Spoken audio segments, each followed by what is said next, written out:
सोलापूरमध्ये सामूहिक अत्याचार प्रकरणाचा बनाव आता उघडकीस झालाय। महिलेसह तिच्या प्रियकराला अटक करण्यात आली आहे। तक्रार खोटी असल्याची आरोपी महिलेने कबुली दिली आहे। पोलीस यंत्रणेला दिशाभूल करण्याचा धक्कादायक प्रकार समोर आलाय। सोलापूर शहरात सामूहिक अत्याचाराची खोटी तक्रार देऊन पोलीस यंत्रणेला दिशाभूल करण्याचा धक्कादायक प्रकार उघडकीस झालाय।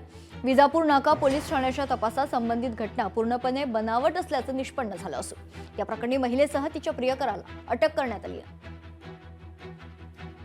व्यवस्थित सखोल चौकशी करून हे जे कंप्लेंट जे आहे ते खोटे आहेत आणि 2023च्या एक आत्महत्येसाठी प्रवृत्ती केलेले गुन्हे जे आहेत त्या गुन्ह्याच्या फिर्यादी आणि 3 साक्षीदारावर दबाव आणण्यासाठी हे खोटे घटनेचा बनाव करून आलेले असा निष्पन्न घेऊन जे खोटे कंप्लेंट दिलेले महिला आणि तिचे प्रियकर समीर शेख यांच्या विरुद्ध गुन्हे दाखल करून त्यांना अटक करून आता पुढील तपास चालू आहे।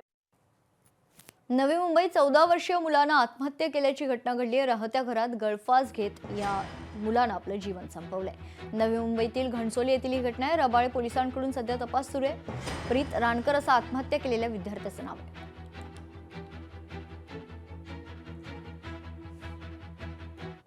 बुलढाण्यातील साखर खेडी या ठिकाणी खरं तर शेतकऱ्यांना आत्महत्या केली। कर्जबाजारीपणा आणि पीक नुकसानीमुळे टोकाचं पाऊल या शेतकऱ्यांना उचललंय। सततची नापिकी, अतिवृष्टीमुळे झालेलं नुकसान आणि कर्जाचा वाढता डोंगर या विवंचनेतून साखर खेरडा येथील एका 47 वर्षीय शेतकऱ्यानं आपल्या राहत्या घरी गळफास लावून आत्महत्या केली आहे। संतोष शंकर खरात असं मृत शेतकऱ्याचं नाव आहे।